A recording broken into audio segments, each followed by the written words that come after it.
ያጣውን ማን ይወደዋል? የተጎዳውን ማን ይወደዋል? የጎደለን ማን ጓደኛ ያደርጋል? ለዋስትና እንኳን ምን ፈልገው ሰው እኮ አለ አይደለም እንዴ? ለዋስትና እሱ ለራሱም አይሆንም እንላለን። እሱ እንዲህ አይሆንም ምሳ እንኳን ለመብላት እንደው እጁን ወደ ኪሱ ይሰዳል። ከበላን በኋላ አይስ የለውም ምንም የለውም። እሱ ለኪሳራ ነው፣ ለትርፍ አይጠራም። ያለውን ነው ሰው የሚፈልገው።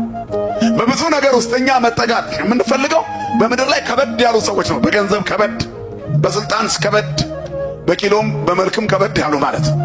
ትኩረታችን እዚህ ላይ ነው። ሰው ቁሳቁስ ፈላጊ ነው። ስለዚህ ጉድለታችንን ያውቃል። አንዲት የጎደለባት ሴት ነበረች።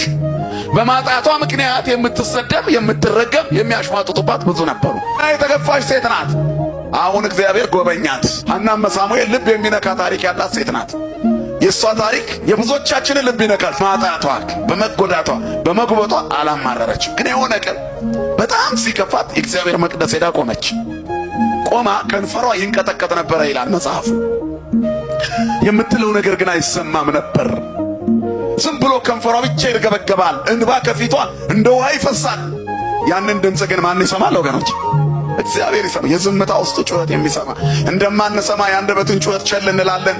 የውሳጣዊ ልብ ሹክሹክታ ለወሳስ እንሰማለን ይላል አባቴ እኔና መንፈስ ቅዱስ። በዝምታ ውስጥ አነባ ነበር። ካህኑ ኤሊ አያት። ሰክራ ነው አለ። በግምት አትናገሩ ምዕመናን። በግምት ስንቱን ጣል ነው ያየነው ነገር ላይ ሁሉ ኔጌቲቭ ነገር ያላቸው ሰዎች አሉ። ግምት ስንቱን ጣል ነው በግምት እንዲሁ በግምት ሰክራ ነው አለ። ተጠጋትና ይህንን የወይን ጠጅሽን ከራስሽ ላይ አርቂ አላት። ጌታ ሆይ አለች፣ እኔ ልቧ ያዘነባት ሴት ነኝ። ብዙ ልባቸው ያዘነባቸው ሰዎች አሉ። መጽናኛቸው ማን ነው? እግዚአብሔር ነው። የተሻለ የሚሰጥ እግዚአብሔር፣ ከምናስበው በላይ የሚያስብልን እግዚአብሔር ለእኛ ታማኝ ነው። ስለዚህ ወዲያውኑ ምን ሆነሽ ነው አላት። ቀጥለው እንዲህ አይነት ችግር ላይ ያለው ነው ስለቴን ነግሬው ነው። ከ3 ዓመት በኋላ ይህቺ ሴት ተመልሳ ካህኑ ሳይሞት መጣች። እግዚአብሔር ስራውን የእኛን ስራ ለነቀፉን ሰዎች እንዲያሳይ ዕድሜ ይስጠን ወገኖች። የእግዚአብሔር ትልቁ ስራ ጠላቶቻችንን ማጥፋት አይደለም፣ በጠላቶቻችን ፊት ለፊት እኛን ማሳደግ ነው። ሞታችንን በሚመኙ ሰዎች ፊት እኛን በማቆም ያሳያል። ምክንያቱም እግዚአብሔር አዋቂ ነው። በትዳራችን እግዚአብሔር አዋቂ ነው። በኑሯችን ውስጥ እግዚአብሔር አዋቂ ነው። በትምህርታችን እግዚአብሔር አዋቂ ነው። በመጻተኝነትና በስደተኝነት ሕይወታችን እግዚአብሔር አዋቂ ነው። በብቸኝነት ጓዳችን ውስጥ ምን እንደሚያስፈልገን፣ ምን እንደሚቸግረን፣ ምን እንደጨነቀን እግዚአብሔር አዋቂ ነው። ክብርና ምስጋና ለስሙ ይሁን። አዋቂ ነው እግዚአብሔር። ስለዚህ የልቧን ያውቃል። 3 ዓመት ጠበቀች።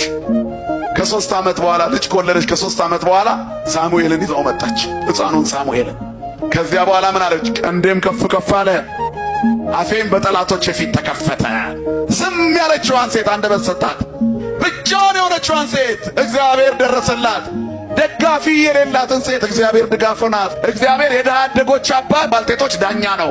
ይችላል የኛ አምላክ የተቆረጠውን መቀጠል። ይችላል የኛ አምላክ ባዶነትን መምላት። ይችላል የኛ አምላክ የስቃይ ፋይል መዝጋት መቀየር። እግዚአብሔር ይችላል። አይችልም? ይችላል። እግዚአብሔር አዋቂ ነው፣ ከሃሊ ነው።